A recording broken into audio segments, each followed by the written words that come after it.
You don't have bad luck in love. You have a pattern. And it started before you were even 5 years old. If your relationships all seem to rhyme with each other, different person, same ending, this is why. Today I'm breaking down attachment theory, the 4 ways people learn to bond as kids that quietly run their entire love life as adults. And by the end of this video, you'll know exactly which one is yours. But more importantly, you'll understand the specific trap that keeps pulling you back into the same dynamic over and over, with people who otherwise look nothing alike. Maybe it's always the same slow fade. Maybe it's always the partner who runs hot and cold. Maybe you're the one who can't commit, even though you genuinely want to. Or maybe you're the one who can't stop overanalyzing every text and wondering why they haven't responded in 3 hours. If any of that sounds familiar, you're about to find out exactly why. I'm a social psychologist, and I promise this isn't going to feel like a lecture. This is about to explain more about your romantic history than any dating advice you've ever watched. Let's get into it. Quick bit of background. I promise this is the only textbook part of the video. Back in the 1950s, a psychiatrist named John Bowlby got curious about what happens to little kids when their bond with a parent gets disrupted. He was watching children in hospitals and orphanages, and he noticed something striking. Kids who were separated from their primary caregivers didn't just miss them. They went through predictable stages of protest, despair, and eventually detachment. And when they were reunited, some bounced back easily, while others seemed permanently changed. Later, a researcher named Mary Ainsworth took this further with something called the Strange Situation experiment. She put a toddler and their parent in a room full of toys, have the parent step out for a couple of minutes, then come back in, and she just watched how the kid reacted. What she found was wild. Kids reacted in a small number of really predictable ways. Some were upset when the parent left but calmed down quickly once they came back. They'd reach out, get comforted, and go back to playing. Those kids trusted that even though their parent left, they'd come back and everything would be okay. Some fell apart completely and stayed upset, even after being comforted. They'd cling to the parent, then push them away, then cling again, never quite able to settle because they couldn't trust that the parent wouldn't disappear again. And some acted like they barely noticed their parent had left at all. They kept playing, didn't seem fazed, but their heart rates told a different story. Their bodies were stressed even though their behavior looked calm. That reaction doesn't just disappear when you grow up. It becomes the blueprint your brain uses to answer one question over and over, in every relationship you're ever in. Is it safe to need this person? There are 4 basic answers to that question. One of them is healthy. It's called secure attachment, and roughly half of people have it. If that's you, conflict doesn't send you spiraling. You don't need constant reassurance, but you're not allergic to closeness either. You can get upset when something goes wrong, but you trust it'll get worked out, so you don't feel the urge to test your partner to prove they love you. You can be alone without feeling abandoned, and you can be together without feeling suffocated. Genuinely, good for you. But you're probably not watching this because you're secure. So let's talk about the other 3. Starting with the one that's probably driving you a little insane right now. If you're anxiously attached, you already know. Your nervous system treats silence from a partner like a 5-alarm fire. They don't text back in 20 minutes, and suddenly you're rereading your last 3 messages looking for what you did wrong. You've drafted a text, deleted it, rewritten it, and waited an extra hour to send it so you don't seem too much. You've stayed up at 2 a.m. asking friends, "Do you think they're mad at me? Do you think they're losing interest?" Even when nothing was actually wrong. You've apologized for things that weren't your fault just to smooth things over. You've said it's fine when it very much was not fine, because you were terrified that expressing your real feelings would push them away. This usually comes from a childhood where love felt inconsistent, not absent, just unpredictable. Sometimes a caregiver was warm and present. Sometimes they were distracted, stressed, or overwhelmed, and there was no way to guess in advance which one you'd get. So your brain learned a rule: I have to stay alert.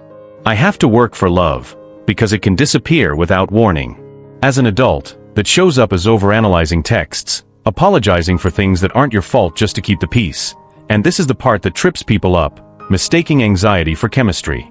That stomach drop feeling you get when someone pulls away? Your body reads that as passion. The rush of relief when they come back? That feels like love. But it's not love. It's your nervous system panicking and then calming down. It's the same chemical loop as addiction, not intimacy. And that one mix-up is responsible for more bad relationships than almost anything else on this list. You're not drawn to chaos. You're drawn to the familiar feeling of having to earn someone's attention, because that's what your brain learned love was supposed to feel like. Now flip it around, avoidant attachment. If this is you, closeness doesn't feel exciting, it feels like a threat. You're the one who's not really a relationship person, who needs a lot of space, who finds a partner's neediness exhausting, even when, deep down, you actually do care. You've been called emotionally unavailable more than once.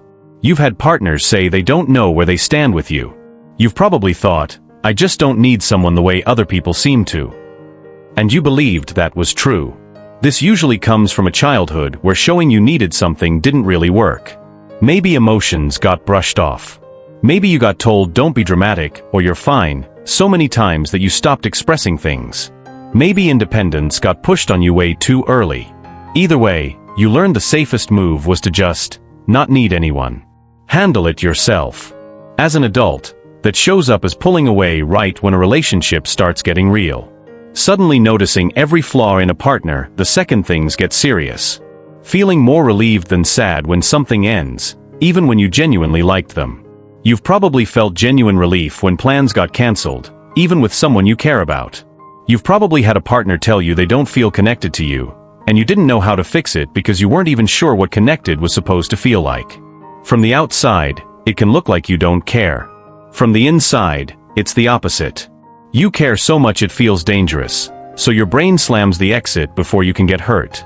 The vulnerability required for real intimacy is terrifying to you, not because you're cold, but because you learned early that depending on someone gets you hurt.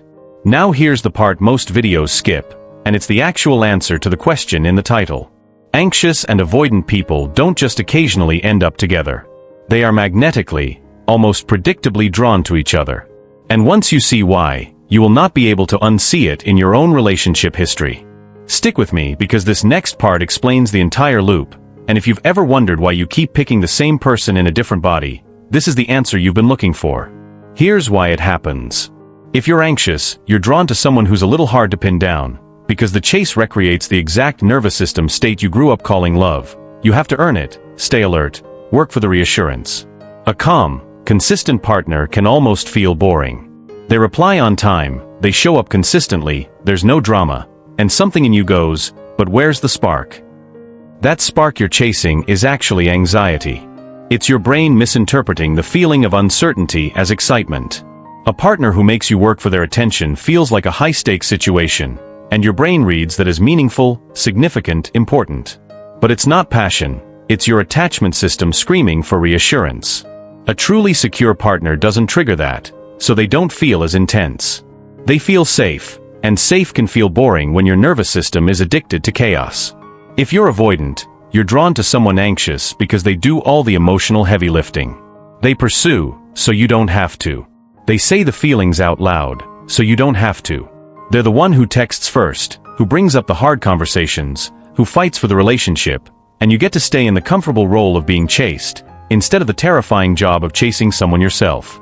An anxious person's intensity initially feels exciting to an avoidant person. They make you feel wanted, and that's nice. But over time, their need for closeness starts to feel suffocating, and you pull away. So here's what happens when these two meet. The anxious partner senses even a little distance and leans in harder, more texts, more reassurance seeking, more checking in. They interpret the distance as the beginning of the end, so they try harder to hold on. The avoidant partner feels the pressure and pulls back to breathe. They experience the anxious partner's need for reassurance as smothering. They don't understand why they can't just have space without it being a whole thing.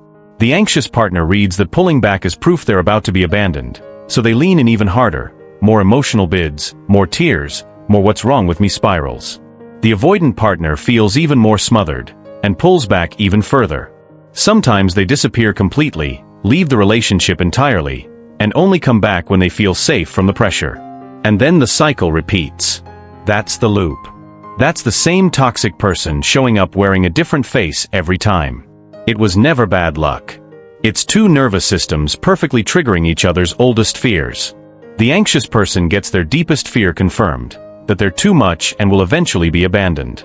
The avoidant person gets their deepest fear confirmed, that closeness is suffocating and will consume them. Neither person is the villain. Both are just acting out patterns they didn't choose, responding to threats that aren't actually there. And the tragedy is that they genuinely care about each other. They just can't stop triggering each other's wounds long enough to actually connect. Quick aside, there's technically a fourth style, called disorganized attachment, which is basically anxious and avoidant fighting each other inside one person at the same time. You want closeness, but when you get it, you freak out and run. You've probably described yourself as complicated, or said, "I'm just too much." It's messy enough that it deserves its own full video, so subscribe if you want me to break that one down next. But here's the actually good news. None of this is a life sentence. Researchers call it earned secure attachment, and it's real. People shift out of these patterns all the time, not by finding a magical partner who fixes them, but by doing the work themselves.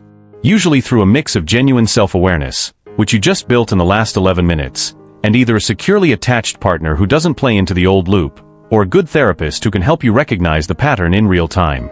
If you're anxious, the work is learning to self-soothe. It's learning that silence isn't abandonment.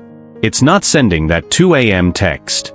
It's noticing when your nervous system is on fire and telling yourself, "This is a feeling, not a fact. I don't need to act on this right now." It's also learning to choose partners who are available instead of chasing ones who run. If you're avoidant, the work is learning to stay. It's staying in the conversation when you want to walk away. It's saying, "I need space," instead of just disappearing.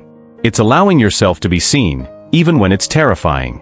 It's learning that closeness doesn't have to consume you. You can be connected and still be yourself. And if you're both, that disorganized style we mentioned, the work is learning to sit with the contradiction. Wanting and fearing at the same time. Staying instead of running. It's learning that attachment isn't a trap. It might take longer than you'd like, and it's not always a straight line. Some days you'll feel like you've got it, and other days you'll fall right back into the old loop. That doesn't mean you're failing, it means you're human. The goal isn't perfection. The goal is awareness, and slowly, over time, making different choices. You didn't choose your attachment style. But recognizing the pattern is the first step out of it. And the second step is choosing differently, one interaction at a time, until the new pattern becomes as automatic as the old one used to be. So here's your homework. Think back on your last 2 or 3 relationships. Same pattern? Same role, just a different face? That's not a coincidence, and now you know why. Comment below which attachment style you think you are, anxious, avoidant, or secure, you overachievers. I read every single one, and I genuinely want to know what resonated with you. And if you want the next video, where I break down that messy fourth style and actually walk through how people shift toward secure attachment in real life, not just theory but practical steps, hit subscribe now, because that one's coming soon.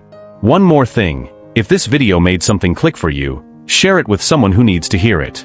Not the person you're in the loop with, maybe a friend who's been through the same thing. Because half the battle of healing attachment wounds is just realizing you're not crazy. You're not broken. You're just running a program you didn't install. You didn't choose your attachment style. But you can absolutely choose what you do with it now that you know it. I'll see you in the next one.